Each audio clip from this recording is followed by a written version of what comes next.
সকলকে জানাই শুভ দীপাবলি ও শুভ কালী পুজোর অনেক শুভেচ্ছা ও ভালোবাসা।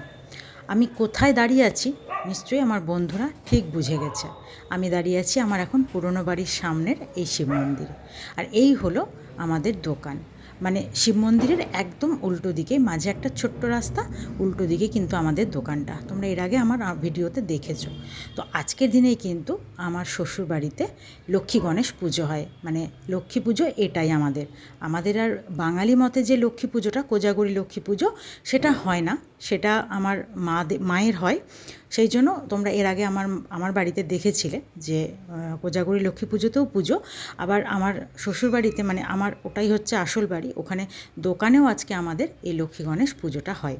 তো সেটাই আমি খুব ছোট্ট করে একটা নিজের মতন করে পুজোটা করেছি। আমি কিন্তু এখানে কোনো পুরোহিত মশাইও ডাকিনি, কিচ্ছু না, শুধু নিজের মতন করে এসেছিলাম।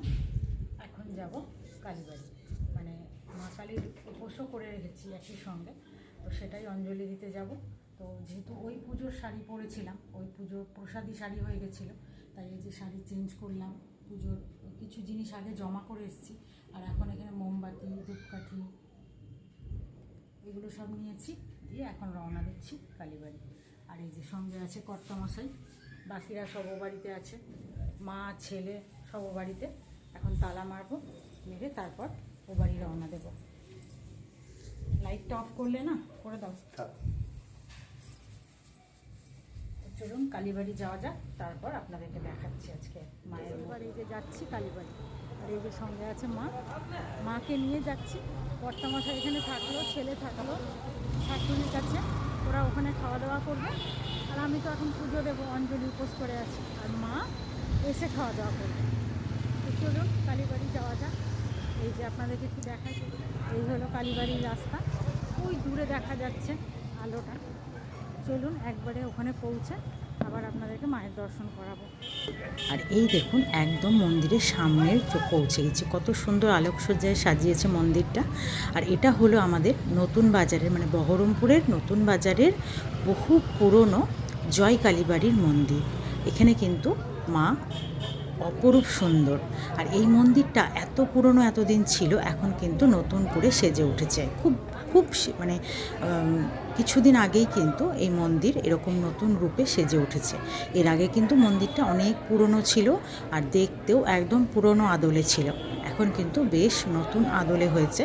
আর ভেতরে দেখুন কত সুন্দর জবার যে এই প্লেটগুলো বসিয়েছে, দেখতে কত সুন্দর লাগছে।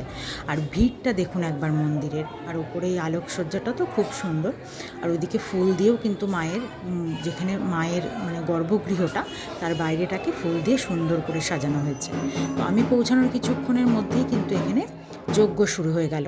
আর এই যজ্ঞ মানে দেখা বা যজ্ঞের তাপ পাওয়া, এটা কিন্তু খুব সৌভাগ্যের, এটা মনে করা হয়।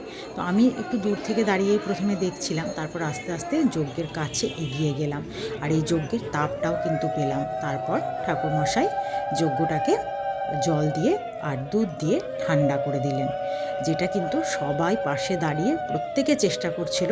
ও তার মাঝে আপনাদেরকে বলা হয়নি, আমি কিন্তু যজ্ঞে আহুতিও দিয়েছি। আর এই সময় দেখুন যজ্ঞের ওখানে আহুতি দিয়ে যজ্ঞ ঠান্ডা হওয়ার পর আমি এই যে ভেতরে এসে অঞ্জলি সম্পন্ন করলাম। আর সবথেকে যেটা ভালো ব্যাপার, সেটা আমি কিন্তু বারে অঞ্জলিটা দিতে পারিনি, তাই দ্বিতীয়বারে একদম মায়ের সামনে গিয়ে অঞ্জলি দিলাম।